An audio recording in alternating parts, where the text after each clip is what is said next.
And the manager just says, "What's going on here?" And this woman says, "She won't let us sit down. We want to go to sit down." And I said, "But Mr. Batten," that was his name, Batten. I said, "It's Hitchcock."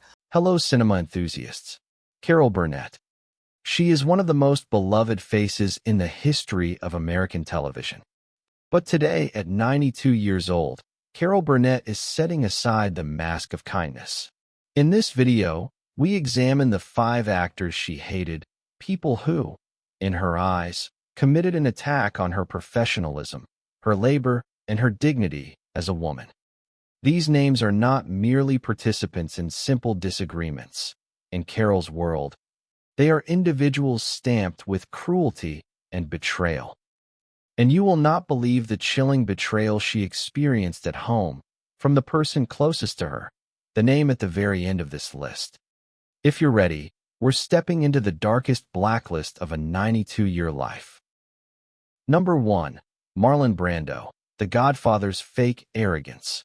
At the top of the list is a towering name Carol Burnett once admired, but later felt physically sick hearing mentioned, Marlon Brando. In the 1970s, when Brando was treated less like an actor and more like a Hollywood god, he crossed a line with Carol so egregiously that she refused to be in the same room with him for 30 years. The incident began in the summer of 1972, at the height of the Godfather mania, when Brando had ascended to near-mythical status. One night, while Carol was asleep at home, her phone rang after midnight. The voice on the other end was slow, mocking, and supremely confident. "Carol, this is Marlon Brando. I've been watching you for a long time." At first, Carol assumed it was admiration, or perhaps a tasteless joke. But Brando's next move shattered every trace of civility. The breaking point came when Brando told the legendary comedian, "If you loosened up a bit, like the women I spend time with, and dropped that comedian mask, you might actually become a real actress." This was not crude flirtation. It was a direct insult to Carol's artistic labor and her womanhood. The next morning, Brando leaked the conversation to the press, framing it as a compliment to Carol's femininity. When a journalist pressed him on what he really meant, Brando smirked and added, "She took it too seriously. Comedians are just sensitive women. It's hard to understand them." In that moment, Carol realized she was nothing more than a punchline to him. Result: Carol never forgave Brando for his attempt to belittle her and inflate his ego. She gave her PR team one absolute instruction: if Marlon Brando is breathing at an event, I will not be there. She never broke that rule for 30 years. Even after Brando's death, the wound never fully healed, because Carol had personally experienced the narcissism beneath his so-called legendary charisma. Number 2. Cary Grant, the gentleman masked tyrant. Second on the list is Cary Grant, Hollywood's ultimate gentleman, who publicly humiliated Carol Burnett in front of the entire industry.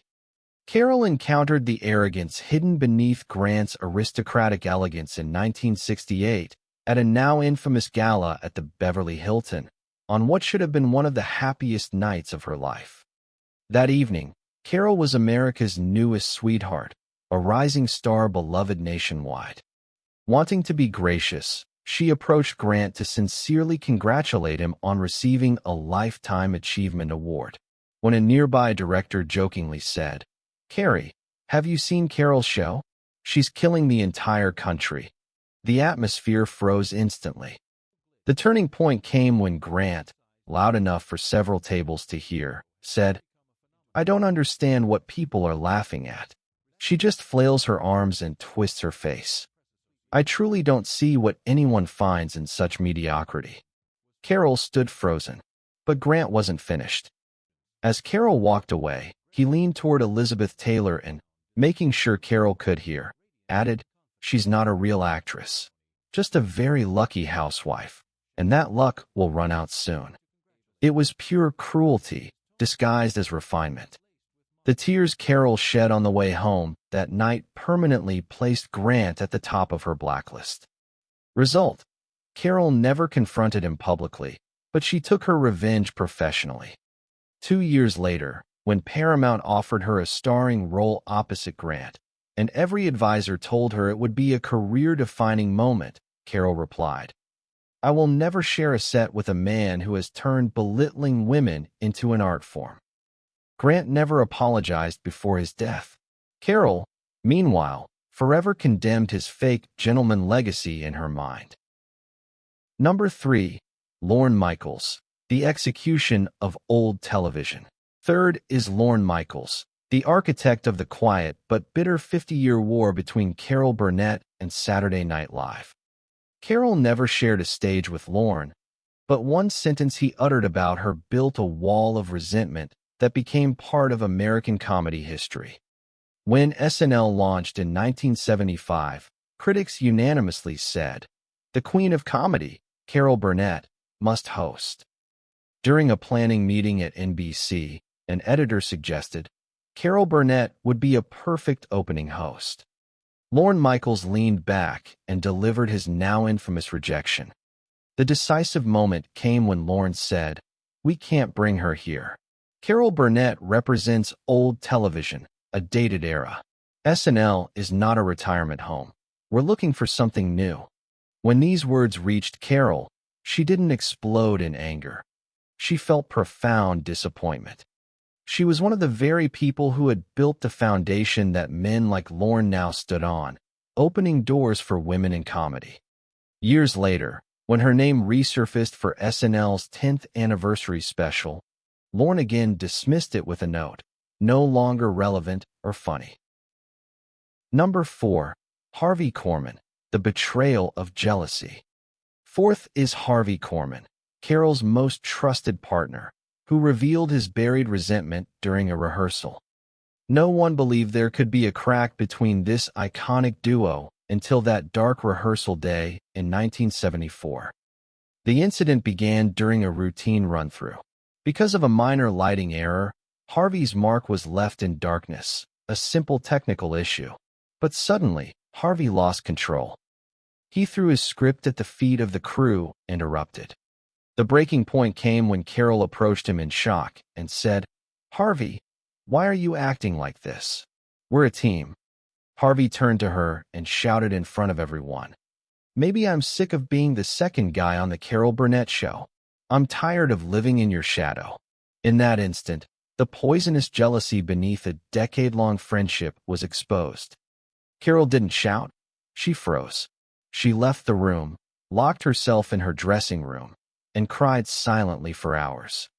Harvey apologized days later, but for Carol, the sacred bond of trust was gone forever. Number 5. Joe Hamilton, the enemy at home. At the end of the list is the man who caused the greatest destruction in Carol Burnett's life, the one she never fully forgave, Joe Hamilton. He was not only her producer, but her husband of 20 years. When Carol discovered how Joe had secretly stolen her legacy and labor inside her own home, her world collapsed. In 1982, as their marriage was falling apart, Carol's lawyer noticed financial irregularities. Carol learned that Joe had secretly formed a company called Hamilton Productions and transferred the copyrights of the most iconic characters from the Carol Burnett show, especially the legendary Mama, into his own name. When Carol confronted him in his office, Joe showed no remorse. The moment of devastation came when Joe leaned back in his chair, looked Carol in the eyes, and said, "You're just the talent, Carol. I'm the brain. While you were telling jokes, I secured our future, my future." This wasn't just financial theft. It was the erasure of 20 years of shared life and labor. That same week, Carol also discovered Joe had been cheating on her for years with a much younger woman from their own team, spending the money he made off Carol's back on the woman he betrayed her with. Result: Carol filed for divorce immediately. Joe fought her in court like a monster, determined to claim a share of everything she had built with her bare hands. When Joe died in 1991, Carol did not attend the funeral. She sent only a note that read, "I wish peace." At 92, Carol Burnett shows us this. You can make the world laugh, but you never forget the wounds inflicted by those who refuse to respect you. Marlon Brando's arrogance, Cary Grant's humiliation, Lorne Michaels' exclusion, Harvey Korman's jealousy, and Joe Hamilton's ultimate betrayal. Carol was forced to forgive them, but she never removed them from her blacklist. What do you think? Should a woman's success really have to be sacrificed to so many male egos? Let's meet in the comments. Don't forget to subscribe and turn on notifications to explore the hidden worlds of legends. Stay principled, and goodbye.